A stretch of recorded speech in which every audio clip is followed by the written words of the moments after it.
사사기 13장 1절에서 14절까지 말씀 한 절씩 교독하겠습니다. 이스라엘 자손이 다시 여호와의 목전에 악을 행하였으므로 여호와께서 그들을 40년 동안 블레셋 사람의 손에 넘겨주시니라.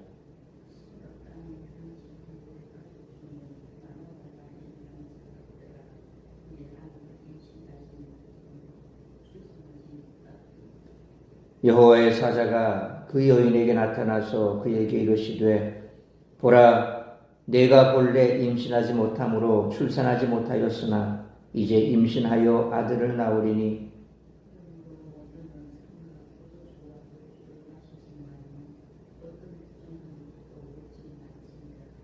보라, 내가 임신하여 아들을 낳으리니 그의 머리 위에 삭도를 대지 말라.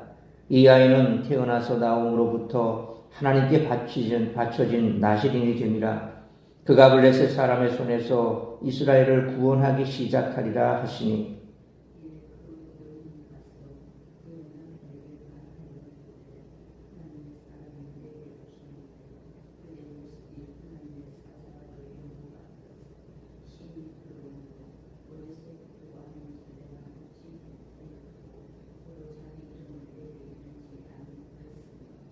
그가 내게 이르기를 보라, 내가 임신하여 아들을 낳으리니 이제 포도주와 독주를 마시지 말며 어떤 부정한 것도 먹지 말라. 이 아이는 태에서부터 그가 죽는 날까지 하나님께 바쳐진 나시린이 됨이라 하더이다 하니라.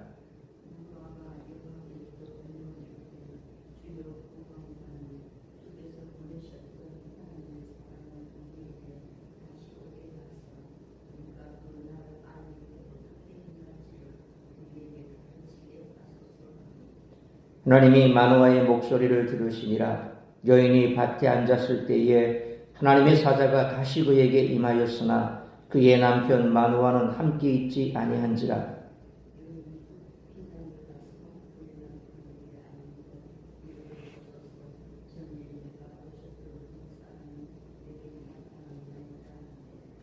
마노아가 일어나 아내를 따라가서 그 사람에게 이르러 그에게 묻되 당신이 이 여인에게 말씀하신 그 사람이니까 하니 이르되 내가 그로다 하니라.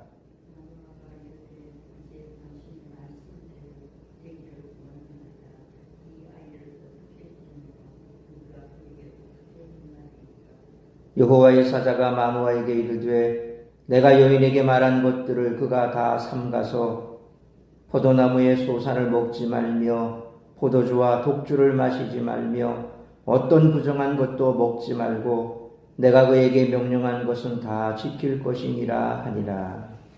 아멘. 오늘 본문부터 시작되는 삼손 이야기는 나실인 삼손의 출생을 다루는 13장, 삼손과 딥나 여인을 다루는 14장부터 15장, 그리고 삼손과 가사의 들릴라에 대해 다루는 16장, 이렇게 세 개의 단락으로 나눌 수 있습니다.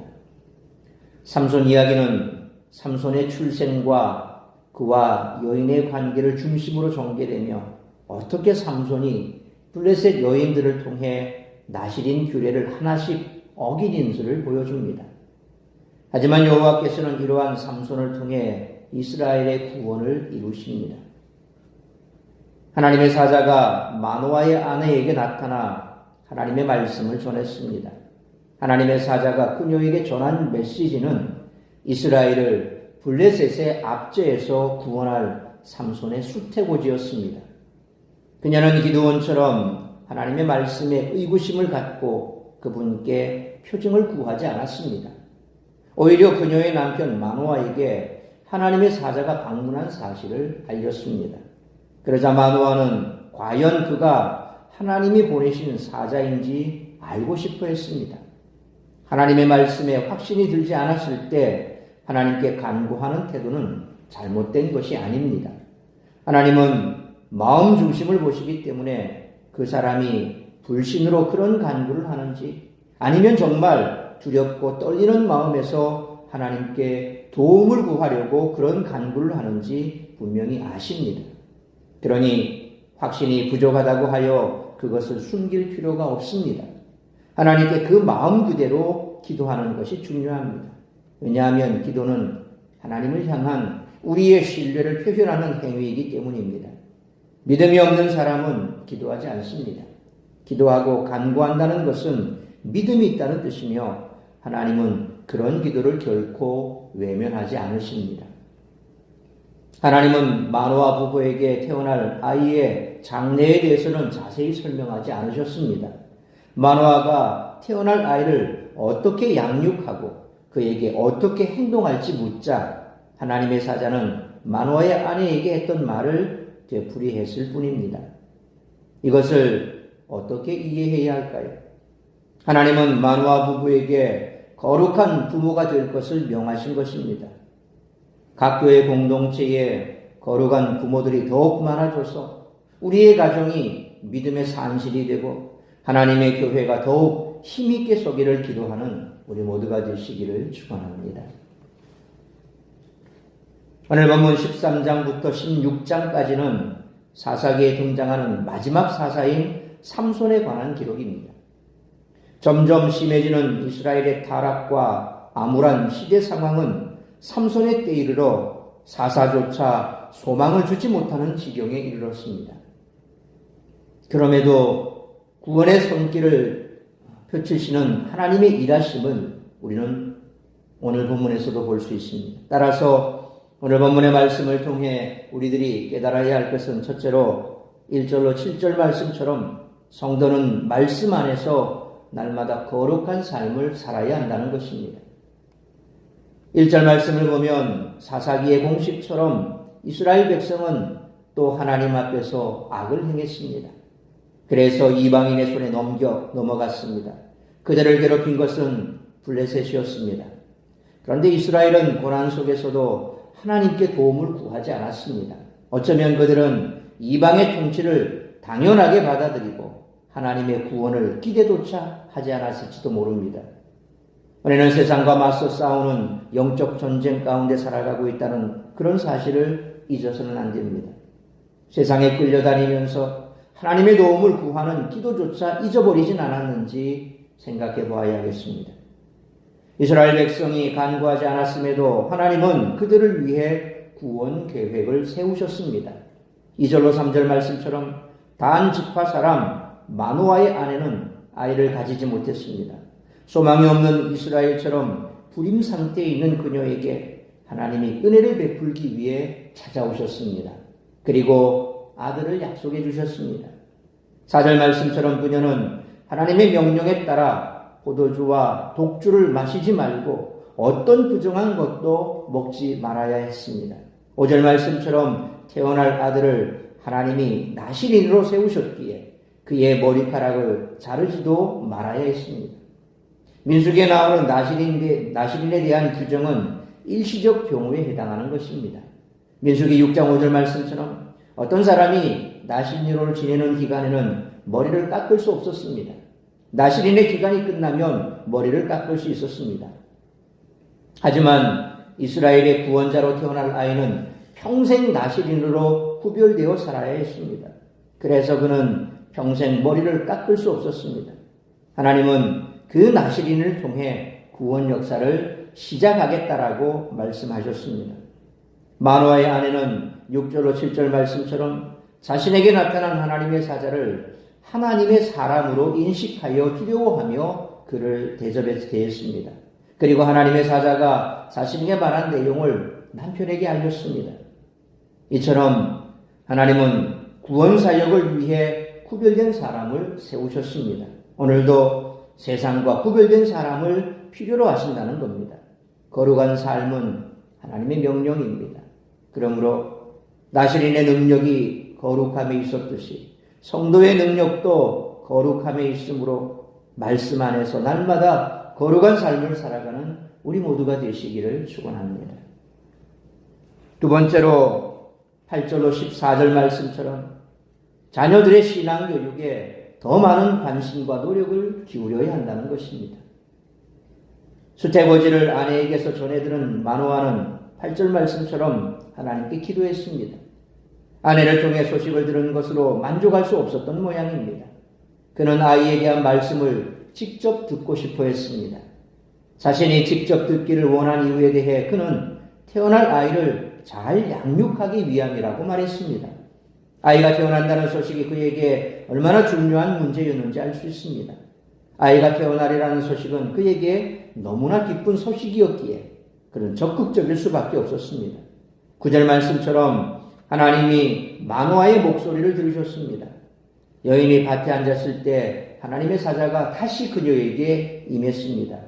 그러나 그녀의 남편 마노아는 함께 있지 않았습니다. 그래서 10절 말씀처럼 여인은 급히 달려가서 자신의 남편에게 알렸습니다. 이제 마노아가 아내의 말을 듣고 전면에 등장합니다.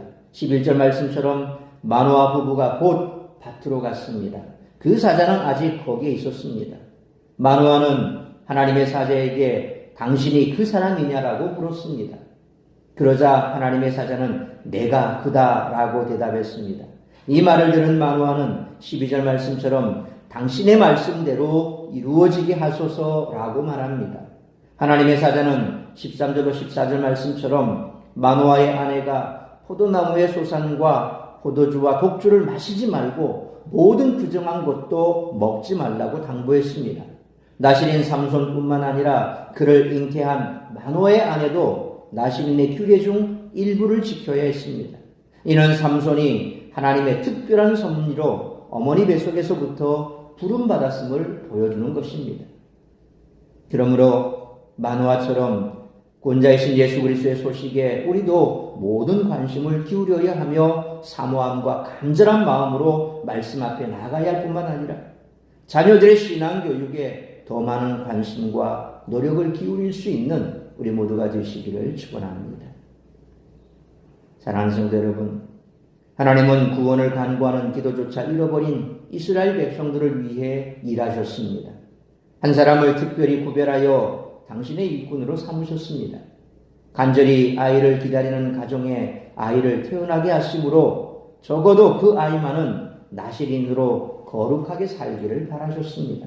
이런 과정 속에서 당신의 백성을 향한 하나님의 열심과 사랑을 우리가 엿볼 수 있습니다.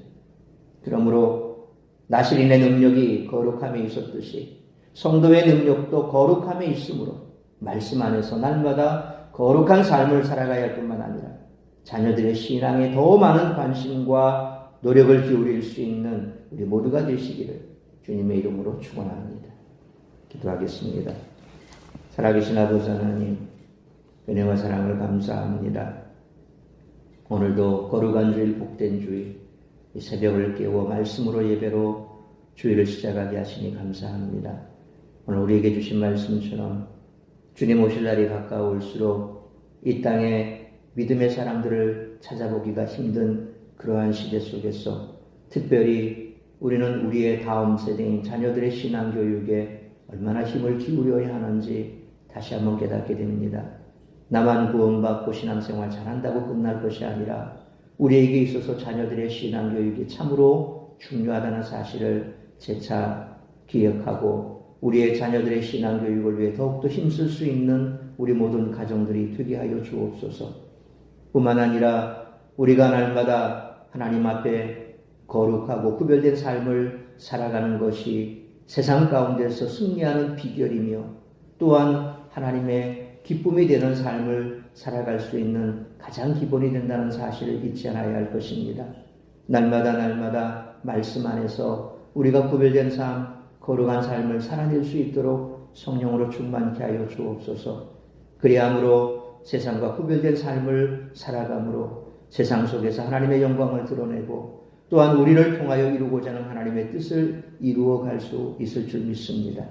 오늘도 말씀처럼 우리가 하나님 안에서 더욱더 능력 있는 삶, 세상 가운데서 힘있게 살아갈 수 있는 비결은 말씀 안에 구별된 삶을 사는 것이요. 또한 우리의 가정 속에 하나님께서 허락하신 귀한 자녀들을 신앙으로 잘 양육함으로 대를 이어서 믿음 가운데서 하나님의 뜻을 이루어가는 복된 믿음의 가정들로 세워져 가게 하여 주옵소서.